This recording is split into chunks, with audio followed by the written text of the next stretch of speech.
Hello YouTubes. On a recent visit home to Scotland to visit family and friends, I visited a fellow YouTuber, Brian, at the Angels Modelling and Railways, and Brian gifted me this very nice Class 24 British Rail locomotive. It's absolutely gorgeous, but I think we can make it even betterer.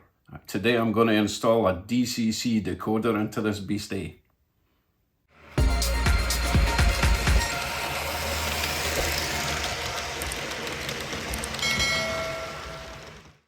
So this is a Bachmann branch line edition.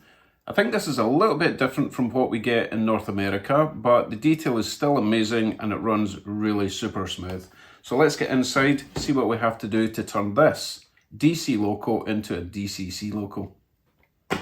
So I had a quick look in the underside and there appears to be 2 screws there and 2 screws there, which hopefully will mean that I can remove the shell.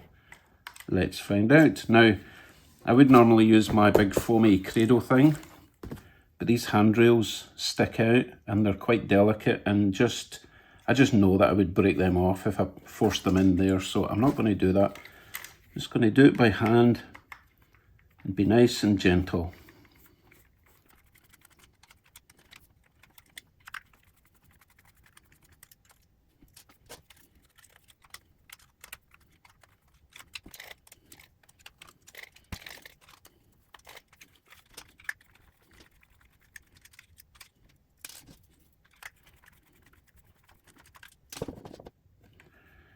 So I've got 3 of the screws out, but this one does not want to come out. I mean, it's loose, but my little magnetic screwdriver is not picking it up. Guaranteed, as soon as I turn it upside down, it'll fall out and run under a table somewhere. So watch out for that. Okay, so hopefully this will now just... Yeah, it looks like it's coming apart everywhere. Lovely. Make sure that screw isn't... There he is. Right, what... Well, this is interesting. Do you see that? If you've been watching recent videos, you will probably recognise that. That is a DCC ready blanking plug, which means this Loco is DCC ready. So all I have to do is fit one of these... What is this? It's a DH126P decoder that's got the little plug. Put it all together, plug it in, and we're done. Well, this is going to be a quick video. Oh well, let's get it done.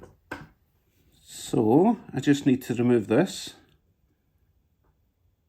Now you notice that this has only got 6 pins coming out of this little board, whereas the ones that I've done in previous videos have got all their pins, but they are soldered together the same way I did mine. Anyway, that's a different video. So all we need to do then is put my decoder into its little plug. Only goes in one way, unless you're really forceful and put it in the wrong way, but I don't think it would. So that's my decoder attached to the harness, and then this plug here. Make sure your pins are straight. Now what I've noticed is the red and the orange wires go into number 1 and 8 on the board. However, this one has got no numbers. That's annoying. So I think I'll just guess. I've got a 50-50 shot of getting this right. So we'll try it this way. Don't worry, I've done this before, and if you get it round the wrong way, it doesn't blow anything up. Well, so far, for me, it's not blowing anything up, but the only thing that happens is the lights work, but the motor doesn't. This does not have any lights at the moment, so it'll either work or it won't work. Anyway, let me plug this in.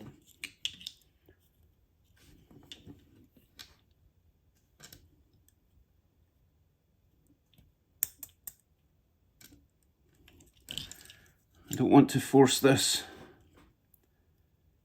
because these pins could be fragile. Make sure it's straight. Give it a wiggle, and we are in. Okay, as I say, 50-50. Let's put it in the track, see if it works. Now, it would be nice if I get this 50-50 thing right for once in my life. We'll find out in a sec. We're all on. And as usual, all new decoders are set as address number 3. Let's see if we have anything when we give it some power. Wow, I actually got it right first time. That's amazing. Let's try reverse. Oh, it's a wee bit abrupt. I need to do a bit of CV setting changing. Because when I press reverse, it should slow down and stop gradually. Yeah, it's not bad straight out of the box, but certainly needs a wee bit of configuring. Right. Oh, backwards again, forwards, come on. Let's just stop you. Stop. Okay, let's get back to the bench, get the shell back on.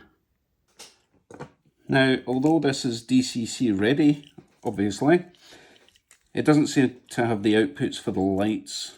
I mean, there aren't any lights in the body anyway. Unless this, you see where it says M1? Leave a comment if you've encountered this little board before. Is that where the lights go on this one? Because normally on the other boards the lights are at either end, and as you can see they're not on this one. Not the end of the world, but at some point I would really like to get lights, and I think the lights go inside these for the headlights, and I think the ones above it are the red lights for when it goes in reverse. Same on both sides. The more I look at this, the more I like it. These are not the most handsome Locos ever made, but they're very nostalgic. If you grew up in the UK, you would have seen these all the time back in the 70s and 80s. Possibly even the 90s. Anyway, I'm waffling. Let's get this back together. I think I will stick the decoder down roughly there, just so that it doesn't rattle about. And I'm just going to use some of this blue tack for now. Normally I cover everything with a glue gun, but this is a bit less permanent. I just don't want it wobbling about. So let's roll that up and get it nice and sticky. I'll plonk that right there and stick you on top. Squidgy squidge. Job is a good one. Right, shell on. So that is the back, that is the front. Big fan goes at the front. By the way, this fan actually spins. I wonder if I could wire up a little motor inside there. You know, because I've got absolutely nothing else to do in my life. Yeah, job for the future. Oh, look, that wee railing's coming out already. Oh, right, let's get it together. Slide you on. Make sure it's the right way. You see the 6 holes in there? The 2 at the front go in those 2 holes there. So the shell can only go on one way. That way. Right, screws back in.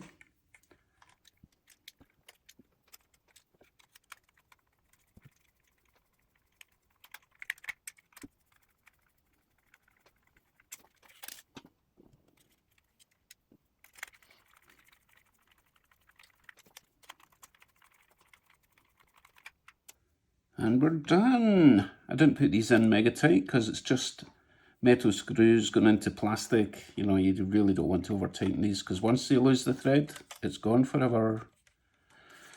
Okay, we're good to do a proper test drive round the track. Let me clear away all my equipment. That's all I used. Fantastic. DCC ready is definitely the way to go. Right, trackside. Let's do a wee bit of configurating before we go any further. So I want to change the address to, let's go for 87. So it's currently number 3. So we go program, main track, enter. address is 3, which is the one we're wanting to change, which is currently set to 3. So enter there. Put in the new address, which I decided was going to be 87. Enter that. Made a wee noise. Next thing is the starting voltage. Let's set that to 4. Why not? Enter that. Acceleration. The higher the number, the slower it accelerates. I'm going to set this to 50. Enter. And deceleration also 50 for now. We'll see how it runs. And enter. And the terminal velocity, I think. Anyway, the top speed, if you like. I'm going to set that to 200. Enter that. Not going to do anything with the other CV values. Now I need to select Loco 87 because it was still looking for Loco 3. Enter that. And we're good to go, except I want to change the speed step to 128. So it's currently at 28. Change it to 128. Enter. And we're set. So now when I crank this speed all the way up, it should start gradually and go up to full speed. Let's find out.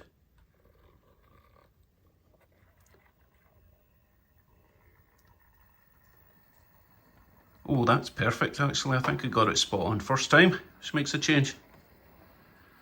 So it's currently set to speed 95, which isn't 95 miles an hour. It's just 95 out of 128, although it seems to show 126 for some weird reason. Anyway, that's still picking up speed. Let's hit reverse and it should do a nice gradual slow down and then start heading the other way. Slowing, slowing. I might need to change the deceleration. It's a wee bit on the slow side. Maybe change that to 30 instead of 50. I don't hate it though. I do like the nice gradual. It's very realistic. Although that's taking it to extremes. Right, come on, backwards then. What a nice running Loco.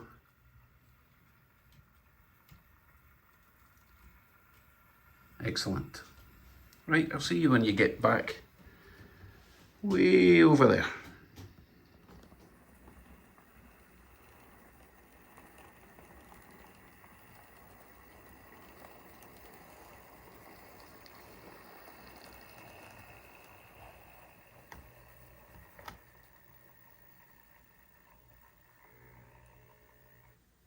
Well, that was easy. This DCC thing's a doddle. Thank you again, Brian. Remember, check out Brian's channel up there.